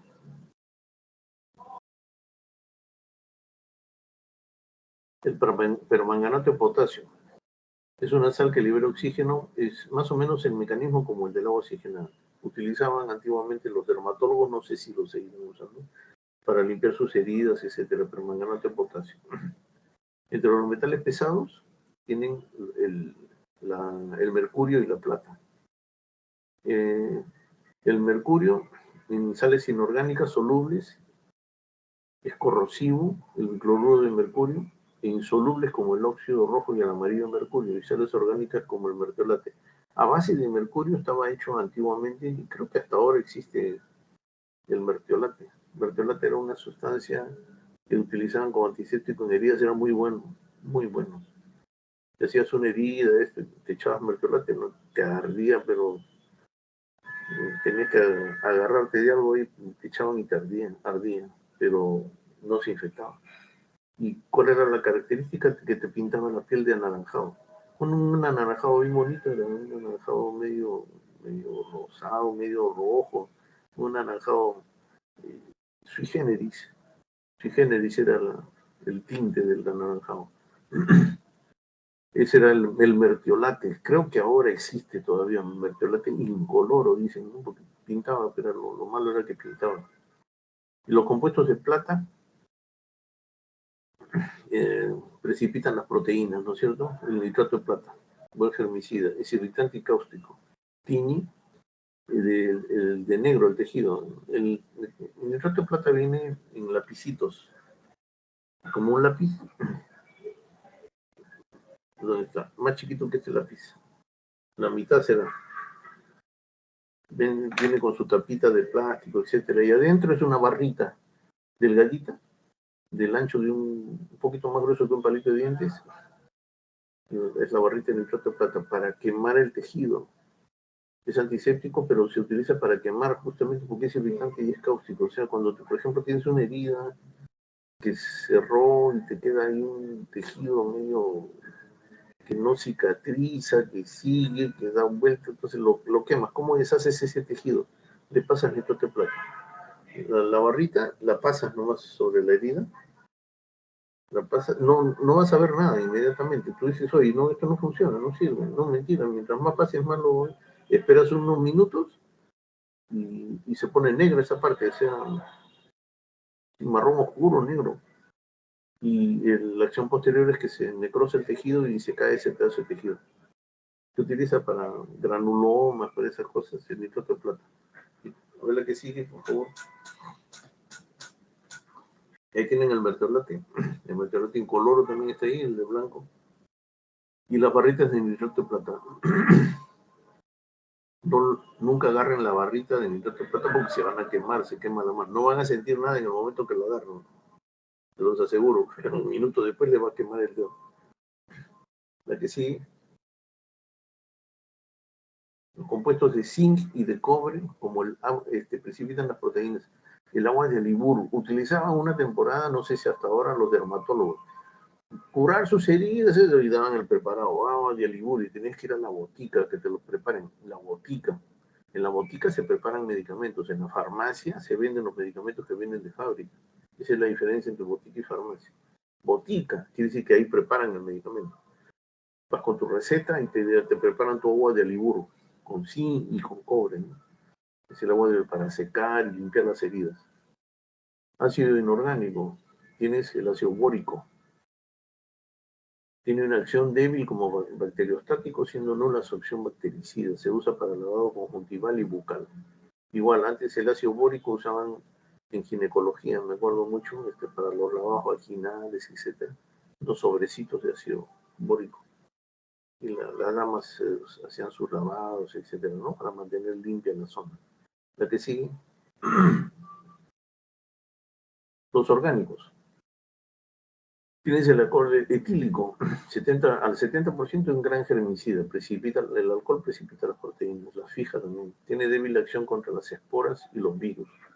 Ese es el alcohol etílico. Después tienes los aldehídos, que tienes el formaldehído, el formol. Al 40% el formol potente germicida, pero acción débil contra esporas y virus. Y para formaldehído, es lo que hablamos en antes, esas tabletas evanescentes, derivado del anterior irritante y evanescente, en tabletas de 500 miligramos, ¿no es cierto? Las tabletas que dejan el polvillo, etcétera, ese es el para formaldehído, derivados del formol, ¿no? ¿El que sigue? El alcohol y el formaldehído. La que sigue, los fenoles. Tienes el fenol, que es el más antiguo de los antisépticos, muy cáustico, es el ácido fénico. Este es el que usaban, pues, el que hemos visto en la historia de la medicina, los derivados de fenol, el ácido fénico, quemaban la mano. Después se dieron cuenta que había que diluirlo. Después, el ácido carbólico, por ejemplo, utilizan el ácido carbólico, es el fenol al 1%, una parte de fenol y 99 partes de agua, digamos, ¿no? Es la dilución del ácido carbólico. En la época de los albores de la cirugía, lo diluirían pues al 50%, muchas se quemaban, ¿no? Todo eso se quemaba. Cresol es el metilfenol en solución. El hexaclorofeno fue un boom, una temporada. Estoy hablando año 1980, hasta menos, 70 y tantos. Hexaclorofeno mataba todo, como ahí dice, usa contra gran positivos, negativos, estafilococo. Se le juntó con un jabón, con un detergente y usaban en todas las salas de operaciones. Los dermatólogos comenzaron a recetar el hexaclorofeno para los acné.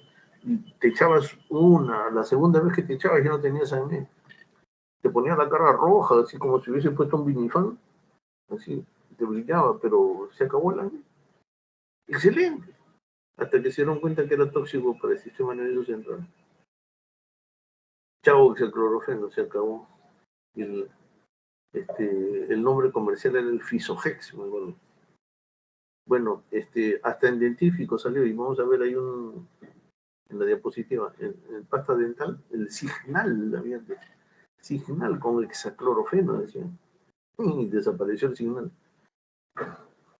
Ahí está. Y el ácido mandélico también, que me lo cambió Lisette, pero ¿qué importa? Ahí no me haya dejado. Antiséptico urinario. Se absorbe por vía digestiva. Lo utilizan mucho los urólogos, el ácido mandélico, porque se elimina por la orina. Bueno, todos se eliminan por la orina, ¿no? Pero utilizado mucho en urología. El que sigue. Ahí tienes el hexaclorofeno y ustedes con calma van a ampliar ahora el Signal, la diapositiva, y en la tercera línea al medio justo dice hexaclorofeno. Ahí debajo de Signal dice la tercera línea, ahí dice hexaclorofeno. Y el ácido mandélico al lado derecho. Así es. La que sigue, Lisette. Agentes tensoactivos, detergentes, pues, reducen la tensión superficial de los residuos grasos y favorecen la suspensión de las partículas grasas. Al perder adherencia, pueden ser removidas con facilidad, diluidas por el agua, ¿no? Disminuyen la tensión superficial. Los detergentes aniónicos o jabones se preparan mediante la saponificación de las grasas animales o aceites vegetales por la soda cáustica, hidróxido de sodio, y pueden ser saturados como el ácido palmítico, el esteárico, y no saturados como el ácido leico, el linoleico. A ver la que sigue. los jabones. La que sigue, detergentes catiónicos, compuestos del amonio sintético, cloruro de benzalconio, potente germicida. ¿Cómo fue esto de los jabones y de los detergentes que son a base de la saponificación, ¿no? De las grasas? Antiguamente dicen que cuentan en la antigua Grecia, en esos sitios, había una caída de agua, donde al abajo las damas, las mujeres lavaban la ropa. Y en la parte superior, los varones mataban los animales para comerlos. Entonces los sacaban la piel, todo, y botaban la grasa y la vísceras, todo la botaban al río. Y esa agua del río caía, y abajo estaban las damas lavando su ropa, y toda esa agua estaba llena de grasa animal. Pero se dieron cuenta que la ropa le quedaba más limpia. Y ahí comenzó la idea, hoy la grasa animal tiene algo, no sé qué, y comenzaron a fabricar de la grasa los jabones, y ahí salieron los jabones. El cloruro de benzalconio en los detergentes catiónicos se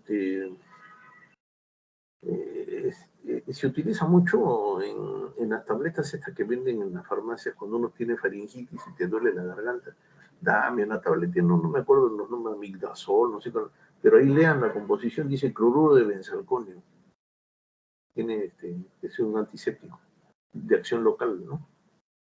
Potente germicida.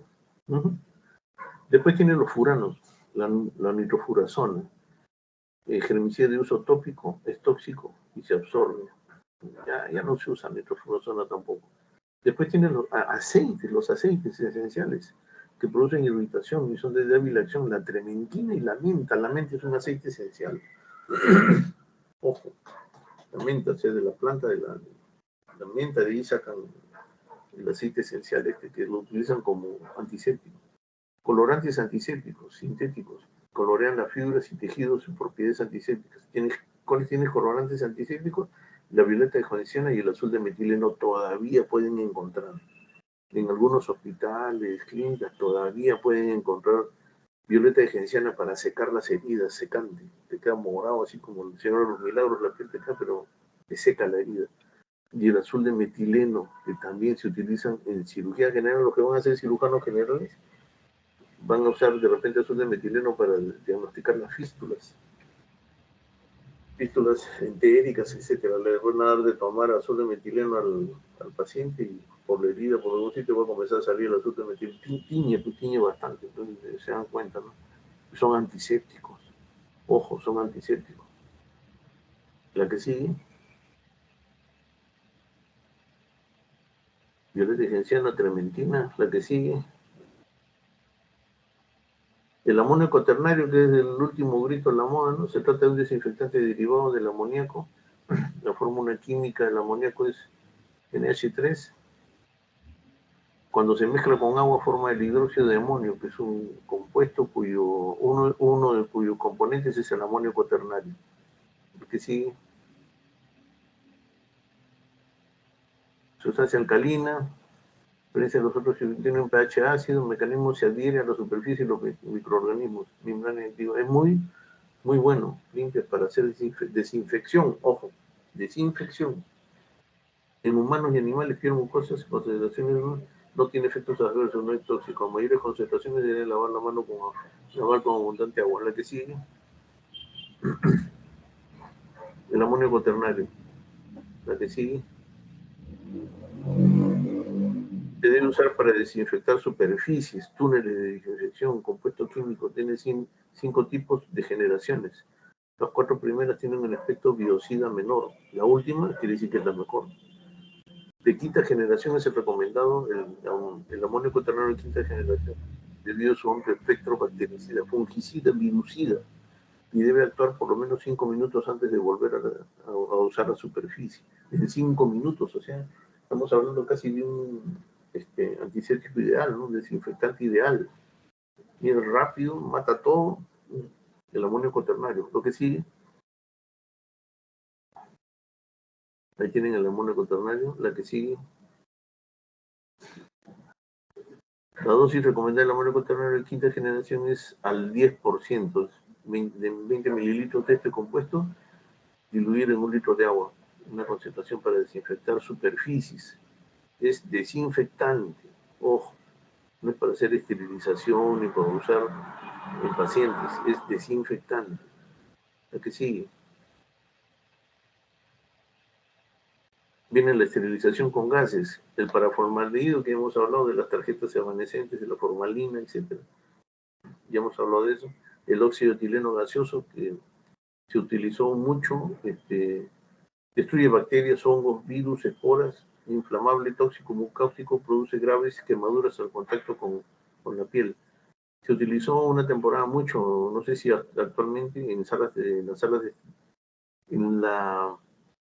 en los centros quirúrgicos, porque una parte del centro quirúrgico, ustedes ya saben, que es la central de esterilización. Y ahí se utilizaba eso para esterilizar. Eran ampollas, se siguen en una ampolla grande, como la de cloruro de sodio, una ampolla más grande todavía. Metías el material en un, como decir, una refrigeradora grandota. Ahí metías lo que querías esterilizar. Todo lo que querías esterilizar lo metías ahí, todo. Guantes, geles, material quirúrgico, pinzas, todo lo bien envuelto, bien lavado, lógicamente. Y ponías la ampolla adentro, cerrabas y había un mecanismo para romper la ampolla sin que tú tengas contacto con la ampolla. O sea, ya una vez cerrado todo, jalabas una palanca, se rompía la ampolla adentro y salía el gas, el óxido etileno. Mataba todo. El problema era para sacar el material. Tenías que sacarlo en un sitio ventilado, tú con máscara, protegido, porque es muy cáustico. Si te exponías a la acción en la piel, te sacaban ampollas. Por eso creo que ya no lo usan. Era bueno, de esterilizar era muy bueno, pero mucho problema. Mucho problema. No cumplía con los requisitos de un antiséptico ideal, ¿no es cierto? No cumplía. El cloruro de etileno gaseoso, a ver la siguiente. La formalina, ahí tiene las tabletas. El cloruro de etileno, de etilo, que diga. ¿Para qué? Esto es una sustancia que viene en esos chiquetes y sale directo, así como rayo láser. No sale esparcido, sino una sola hilera, y cuando cae, es frío, como helado, cae helado. Y si lo dejas unos 5 o 10 segundos, te congela la piel y te anestesia. Lo utilizaban los dermatólogos antes para sacar el grano, verrugas, eso, en vez de estar poniendo anestesia. Tiraban eso y sale con fuerza. Y te sacaban después la lesión esa y se acabó la historia. El cloruro de etilo es un antiséptico. Es un antiséptico. ¿Cuál es el otro uso que le daban? A ver la que sigue. Para eso lo utilizaban. Antiguamente, pregúntenle a sus padres, abuelos, si utilizaban el cloruro de etilo en las fiestas de carnaval, porque viene el tubo, ese frasco, con su válvula arriba para apretas y sale el chiquete, salía con a presión, sale lejos. Entonces en la fiesta de carnaval, ese era el chiquete de carnaval. Por eso es que los chiquetes de carnaval, actualmente un chiquete de carnaval viene con una palanquita arriba, no sé si se han dado cuenta, como la válvula esa que tiene, ese es en imitación a esto. Tratan de imitar esto, de plástico, lógicamente, ¿no? ¿Para qué le tienen una orejita ahí? Para aquí, es que antiguamente de ahí se bajaba esa palanca, como en este caso, y salía el cloruro de etilo. Entonces, estabas en las fiestas y como era verano, las damas iban con escote, entonces lo único que tenían que protegerse eran los ojos, porque no te caían en el ojo. Y nacieron los antifaces. Pues por eso es que en la fiesta de carnaval ibas con un antifaz para protegerte el ojo. O sea, no era porque querías pasar el incógnito ni nada por el estilo, sino que tenías que protegerte los ojos porque iban a jugar con este tipo de cosas. Te echaban y, por ejemplo, le echaban en la espalda de lejos a la mujer, y gritaban, ¿no? Que le caía una cosa helada, pues, ¿no? Y con eso se tiraban y así, ¿no? Para eso lo utilizaban, el cloruro de etilo. Como anestesia, un poco lo utilizaban también alguna temporada, estos señores que entran a atender a los futbolistas cuando los patean, ahora les echan un spray, no sé, pero antes era, yo veía, les echaban cloruro de etilo, ¿no? Solamente la anestesia a la piel, ¿no? Siente frío, y el futbolista ya cree que con eso le curaron ya el desgarro del tercer grado que tiene, ya cree que le curaron con cloruro de etilo. Esto es psicológico, no sé todo, porque inclusive se lo tiran encima de la media, encima de la canillera, todo como si va a pasar. Bueno, ese es el cloruro de etilo. A ver la que sigue. Es el óxido de etileno, que les digo, esta como una refrigeradora, está metiendo la ampolla del óxido de etileno para que se rompa ahí adentro. La que sigue.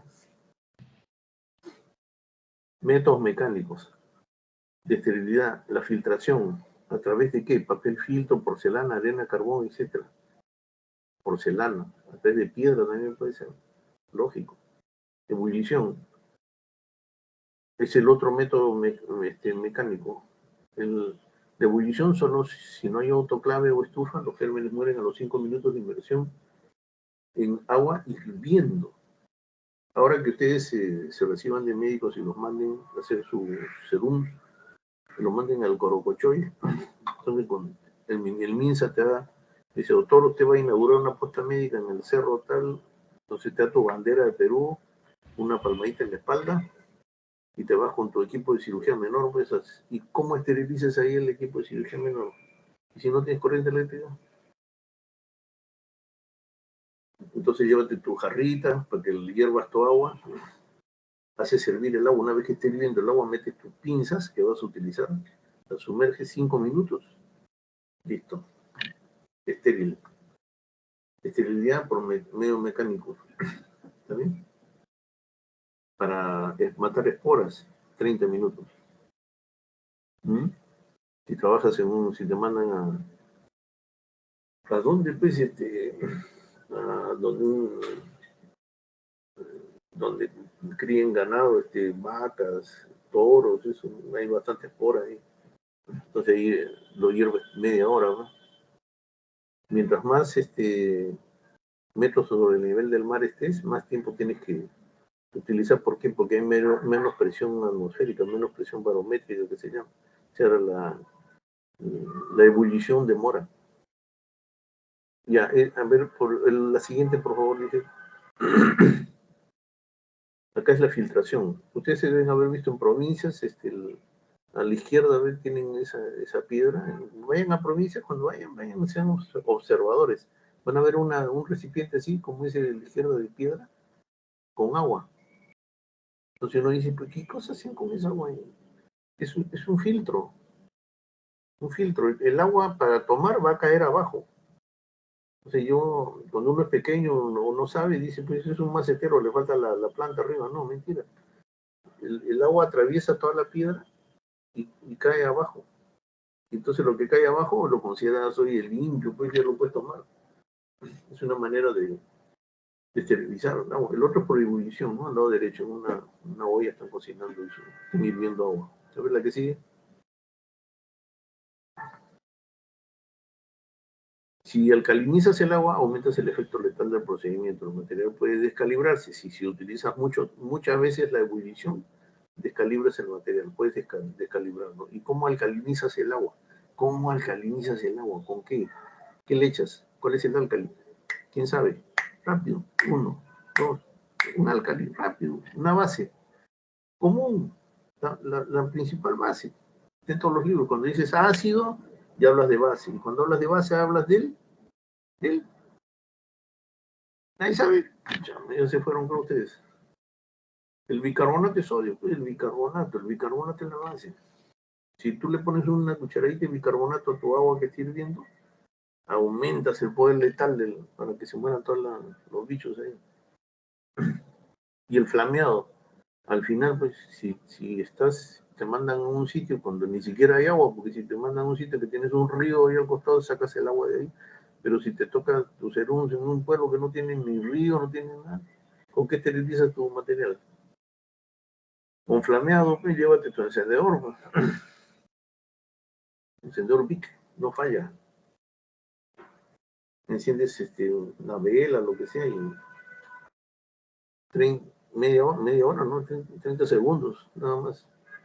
Flameo con alcohol. Sí, el otro es el directo. El flameo con alcohol. Lo metes, echas un poquito de alcohol nada más, un poquito.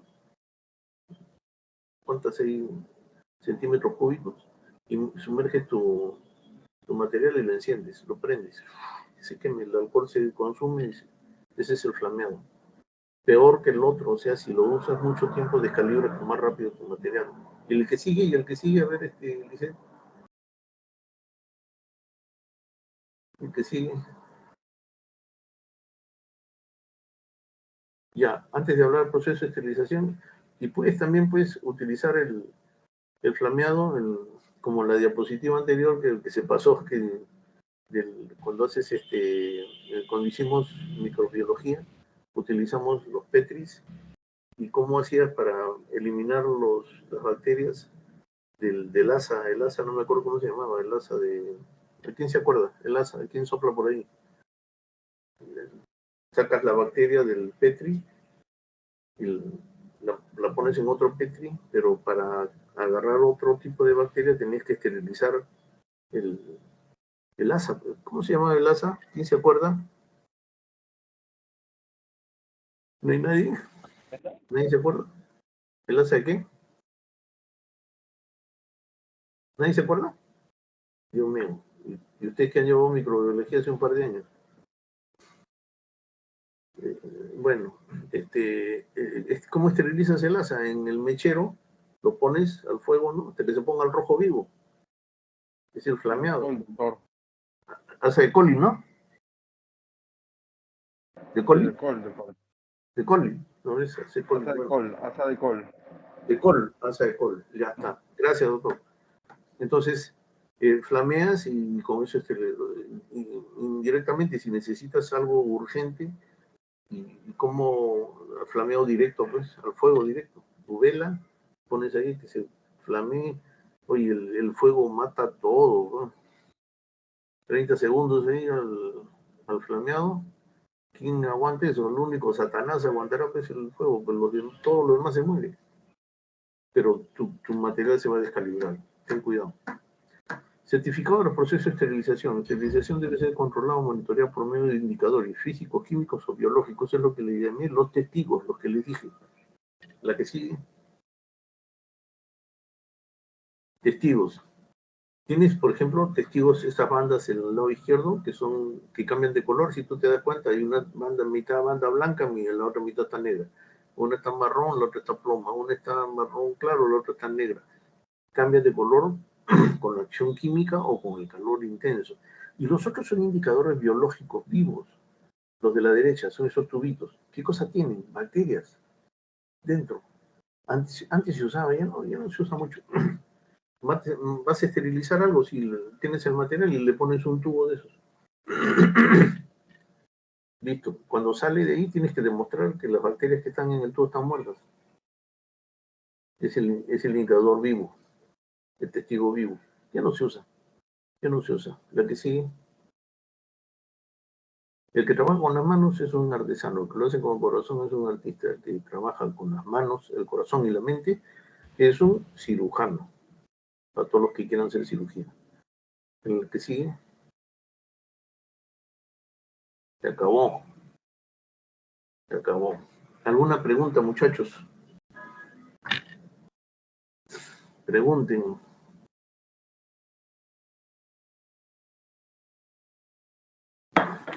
Pregunten ahora o callen para siempre. ¿Nada que preguntar? No, doctor. Todo claro, gracias. Ya, entonces, ¿mañana tenemos clase? Sí, doctor, mañana tenemos clase. A las 4 de la tarde, ¿no es cierto? Sí, le confirmo en todo caso la hora, porque a veces hay cursos que se extienden, entonces le confirmo la hora temprano por la mañana o de repente en una hora le estoy confirmando. Ya, te digo porque mañana muy tarde no puedo, o sea, a las 7 tengo un compromiso.